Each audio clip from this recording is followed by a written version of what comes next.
Shalom Ubracha.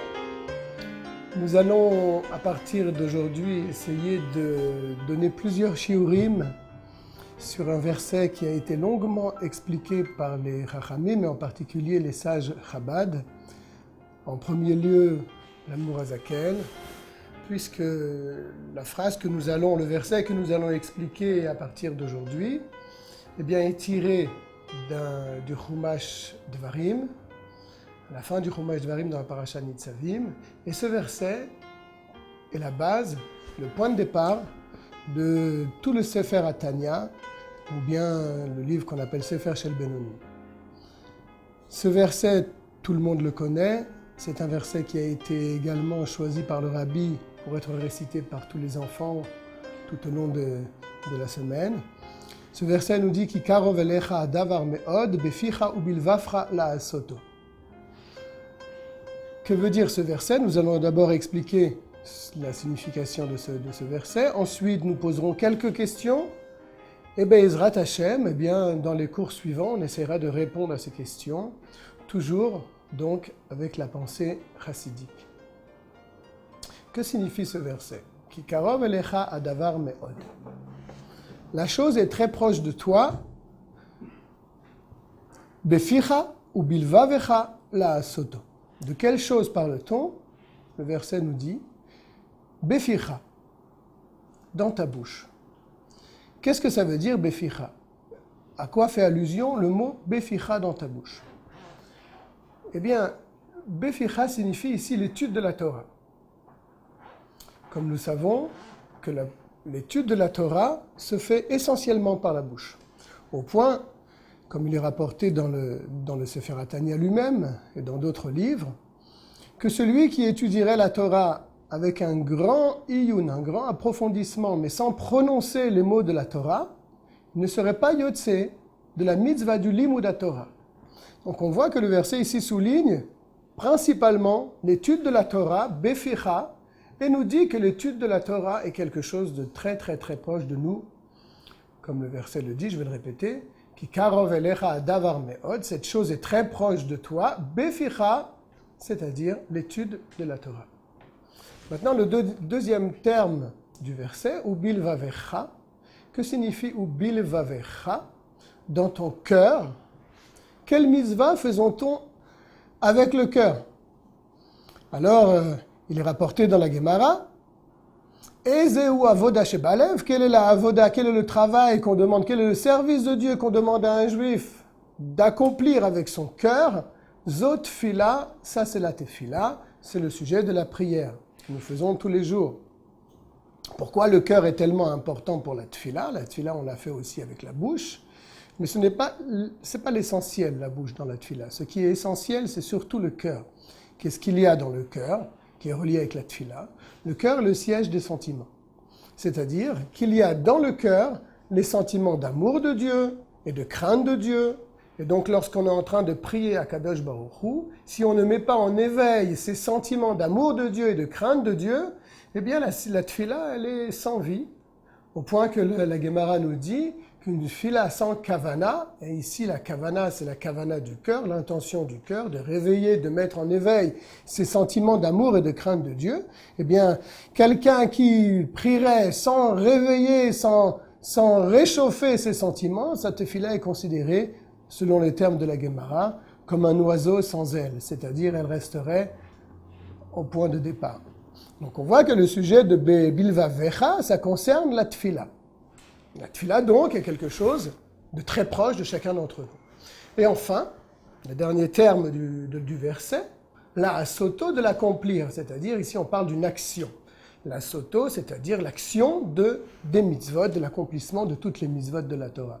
Donc, pour résumer, nous voyons que ce verset parle des trois domaines sur lesquels le monde repose. Nous voyons que ce verset rejoint ici une Mishnah que nous trouvons dans les Pirkei Avot, premier Pérec, deuxième Mishnah.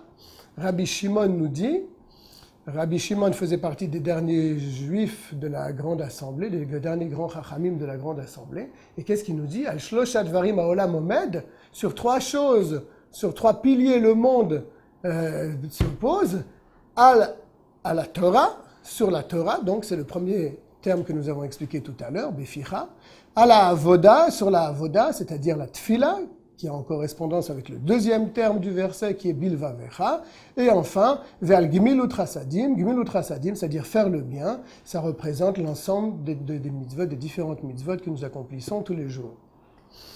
Donc nous avons expliqué le verset, et là, nous allons maintenant poser quelques questions sur cette explication, sur les explications que nous avons données, et sur l'ensemble du verset, sur la compréhension générale de ce verset, et en particulier du deuxième terme que nous avons expliqué, c'est-à-dire Bilvavecha, de ton cœur. Nous avons dit tout à l'heure que le cœur représentait les sentiments que chacun doit mettre en éveil au moment de sa tfila, au moment de son attachement avec Akadosh Baruch Hu. Ça représente l'amour de Dieu et la crainte de Dieu qui doit donc éveiller le cœur du juif pour prier, pour se mettre en relation avec Akadosh Baruch Hu.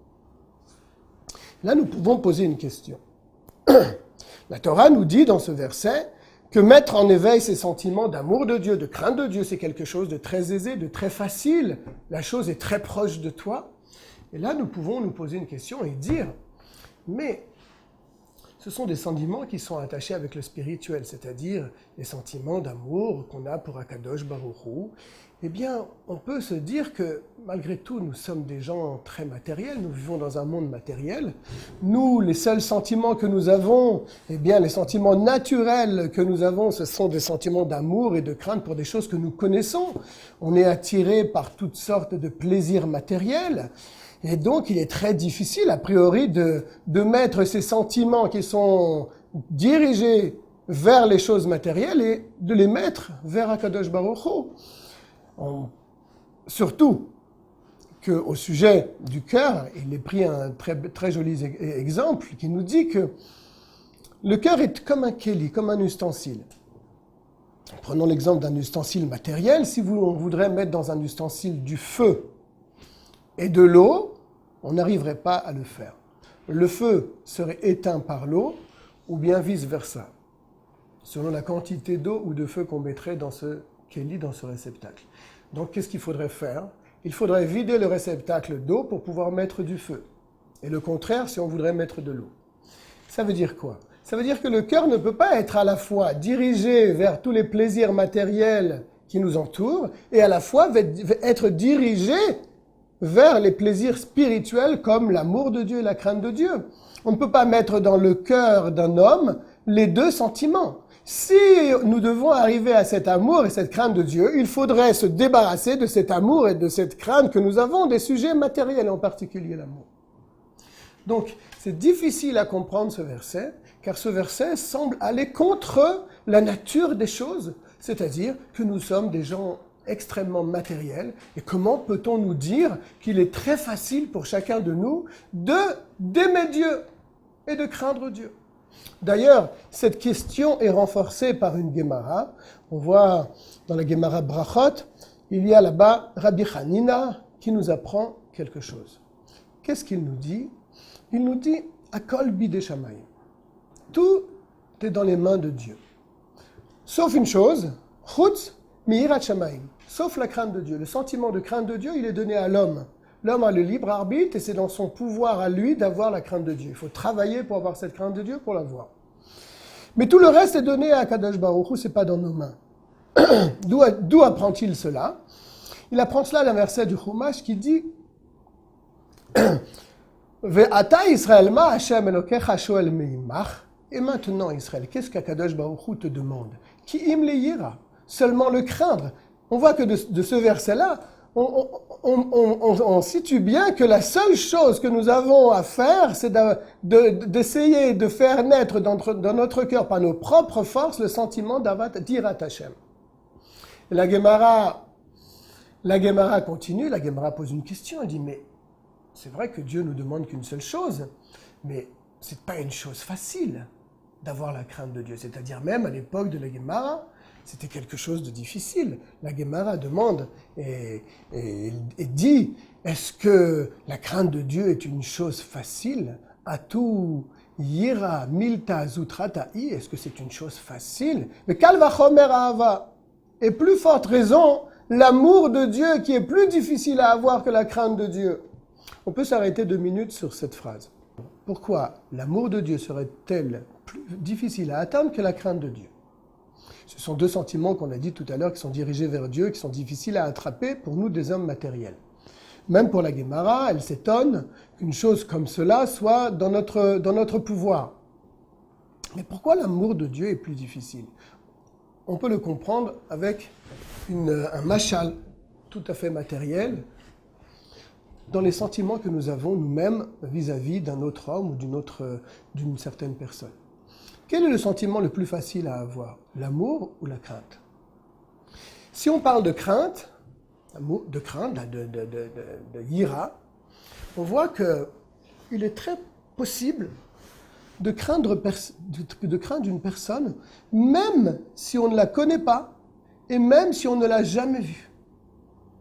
On a entendu que cette personne est forte, qu'elle a fait des grandes choses. Ça va attirer dans notre cœur une certaine crainte, un certain respect pour cette personne. Donc c'est un sentiment qui est plus ou moins facile à avoir, même pour une personne que nous ne connaissons pas. Par contre, l'amour, si on ne connaît pas une personne, si la personne n'est pas proche de nous, n'est pas à notre proximité, il est très difficile d'aimer vraiment avec un véritable sentiment une personne que nous ne connaissons pas. Ou bien, même si on a entendu parler d'elle, c'est très difficile de faire naître à l'intérieur de nous-mêmes un sentiment d'amour pour cette personne. Donc la Gemara, lorsqu'elle est en train de dire que la crainte de Dieu n'est pas une chose facile, et Kal vachomer, et à plus forte raison l'amour, on peut le comprendre. Déjà, Kadosh Baruch Hu, on ne le voit pas, on ne le ressent pas, on ne le connaît pas. On voit les effets de sa puissance, de sa force avec le monde qui nous entoure. On peut peut-être avoir un certain sentiment de yira envers lui, mais en tout cas, l'amour de Dieu est très difficile à faire naître à l'intérieur de notre cœur. Donc, nous revenons à notre question que nous avons posée sur ce verset. Comment se fait-il que la Torah nous dise que le sentiment d'amour de Dieu est quelque chose de très facile et quelque chose de très proche de nous, très difficile à comprendre? De plus,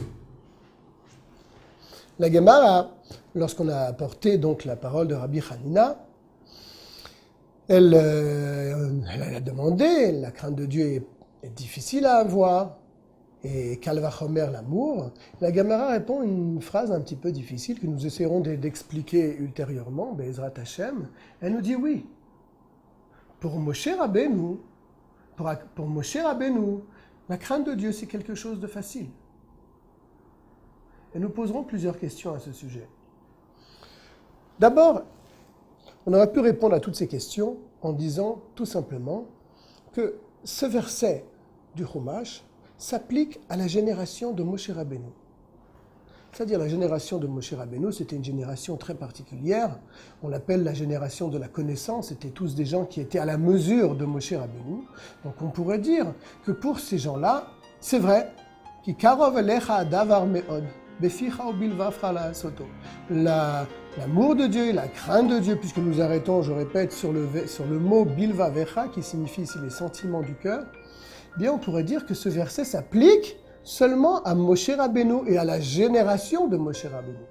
Dire une réponse comme celle-ci n'est pas du tout acceptable, parce que nous savons très bien que la Torah est une Torah qui est éternelle, qui s'applique à toutes les générations, à tous les Juifs, de toutes les époques et de tous les endroits où ils pourraient se trouver.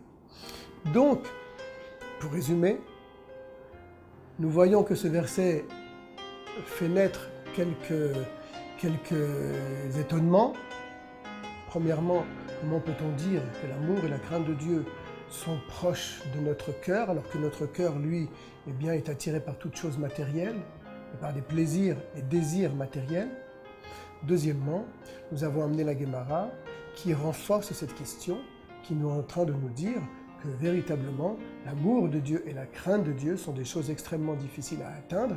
Et donc, nous essayerons, Be'ezrat Hashem, dans les autres shiurim, de répondre et de commencer à trouver une solution pour expliquer ce verset. Shalom à tout le monde.